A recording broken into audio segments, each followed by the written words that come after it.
इस हुकूमत की कोई हैसियत इसलिए नहीं है कि ये अनफॉर्चुनेटली इनका अवाम के साथ डिसकनेक्ट है। अगर ये अवाम के साथ कनेक्टेड होते तो ये ऐसे बिल पास करते पिछले 2-3 सालों में जिसमें अवाम को रिलीफ मिलने वाला होता है। ये नैब के अमेंडमेंट बिल्स ना लाते जो इन लोगों को रिलीफ दे रहा है, लेकिन जिसने 50,000 की चोरी की है वो आज भी अडियाला में बैठा हुआ है, लेकिन जिसने 50 करोड़ की चोरी की है उसको कुछ नहीं कहा जाएगा। जब वो सामने आए उन्होंने खुद कहा मैं किसी जगह बैठा हुआ था, वहां पे जैमर्स लगे हुए थे and so on, so he is the only one कि जो उस चीज को क्लियर कर सकते हैं। उस बानिए पाकिस्तान के साथ हमने क्या किया कि उसको एक गाड़ी में रास्ते में हमने रोक दिया कि वहां पे वो जाके वो कहे।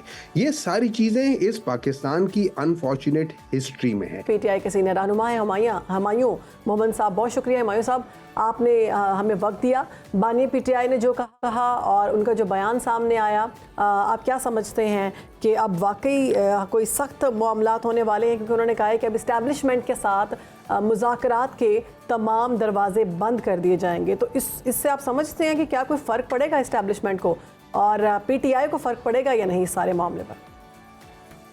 बिस्मिल्लाहिर्रहमानिर्रहीम, इय्याका नाबुदु व इय्याका नस्तईन। देखिए, इसमें कोई शक नहीं है आज उस शख्स की बरसी है कि जिसने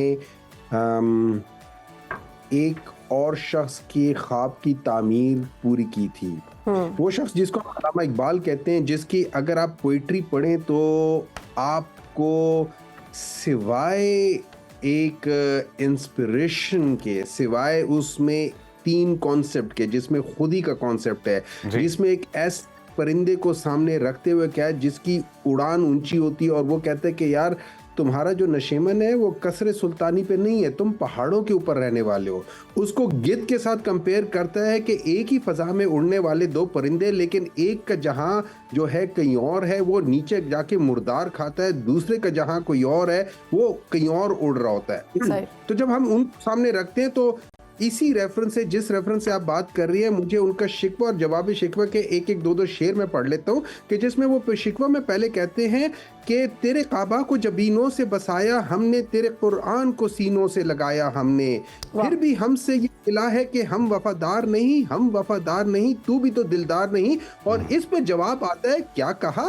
मेरे काबा को जबीनों से बसाया तुमने, मेरे कुरान को सीनों से लगाया तुमने, हाँ वो तुम्हारे ही आबा थे लेकिन तुम क्या हो, हाथ पे हाथ धरे मुझसे फरदा हो। तो इसमें कोई शक नहीं कि पाकिस्तान को बनाने वाले, पाकिस्तान को उस जगह से निकालने वाले वो लोग जो थे वो थे। उसके बाद हमने क्या किया? उस बानिए पाकिस्तान के साथ हमने क्या किया कि उसको एक गाड़ी में रास्ते में हमने रोक दिया कि वहां पे वो जाके वो कहे।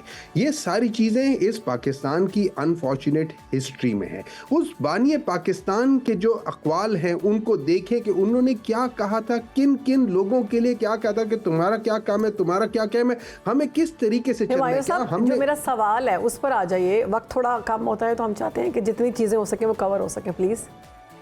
देखिए, मैं सिंपल आपका सवाल ये था, मैं ये समझता हूं कि आज एस्टैब्लिशमेंट को या हुकूमत को अगर किसी चीज की जरूरत है वो पॉलिटिकल स्टेबिलिटी की जरूरत है। सही। इस पाकिस्तान को अगर एक चीज की जरूरत है वो पॉलिटिकल स्टेबिलिटी की जरूरत है। जैसे आपको एक घर के अंदर जो बुनियाद है, उसके अंदर जो फाउंडेशन होती है, उसकी स्टेबिलिटी की जरूरत होती है।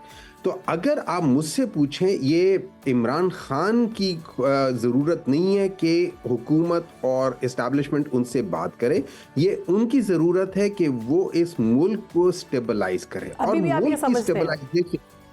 मुल्क की स्टेबलाइजेशन ये याद रखें सारी पॉलिटिकल पार्टीज की वजह से होगी, इस्टेब्लिशमेंट की वजह से नहीं होगी, पॉलिटिकल पार्टीज की वजह से होगी। और पॉलिटिकल पार्टीज में अभी क्या सियासी जमातों के साथ फिर राब्ते बहाल होंगे अगर इस्टेब्लिशमेंट के साथ कोई मुज़ाकरात नहीं होंगे? तो देखिए, इस तरह ये है कि ये हुकूमत जो है ना, इस हुकूमत की कोई हैसियत इसलिए नहीं है कि ये अनफॉर्चुनेटली इनका अवाम के साथ डिसकनेक्ट है।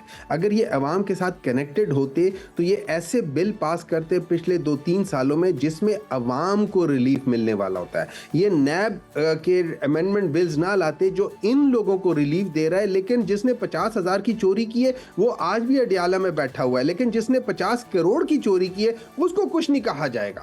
ये आप देख लें कि इनके कॉन्सेप्चुअल चीजें क्या हैं। तो अगर आप मुझसे पूछे, मैं इस हुकूमत से बात नहीं करूंगा। हाँ, मैं पॉलिटिकल पार्टी से जरूर बात करूंगा। हम लोग ऑलरेडी पॉलिटिकल पार्टीज को हमने एंगेज किया, जिन लोगों के साथ हमारे उसूली इख्तिलाफ थे, लेकिन उन लोगों ने, हमें पता है कि इस मुल्क को ऐसा आप नहीं कह रहे हैं कि जैसे पीटीआई कर रहे। नून लीग के अलावा दीगर सियासी तमाम जमातों से बातचीत करेगी? मेरे ख्याल में पीटीआई को करना चाहिए। मेरे ख्याल में पीटीआई ने ऑलरेडी सबके साथ किया हुआ है, ऑलरेडी सबके साथ किया हुआ है। इन तीन में से अगर आप मुझसे पूछें, मैं सिंगल आउट करूंगा पीएमएलएन को। पीएमएलएन मेरे लिहाज से from top to bottom, except few good people in PMLN, मैं उनको मैं कह दूंगा कि उन 15, 20, 25 के अलावा बाकी सारी पीएमएलएन वाले जो है ना, हमारे सब एक और चीज क्लियर कीजिएगा हमारे लिए, हमारे नाजरीन के लिए एक चीज क्लियर कीजिएगा। जो 8 सितंबर को तकरीर हुई है, उसके बाद से ये सारी सूरत हाल हुई है। अली अमीन गंडापुर साहब जो हैं वो गायब रहे मंजरनामे से, और कुछ समझ नहीं आ रही थी कि वो कहाँ है। कुछ लोग कह रहे थे जी गिरफ्तार कर लिया गया, ये भी इतलात थी कि जी वो जो इस्टेब्लिशमेंट है उनसे ही बातचीत करने के लिए चले गए थे। तो आप क्या कहेंगे, आपके पास क्या इतलात है इस हवाले से और क्या बातचीत हुई?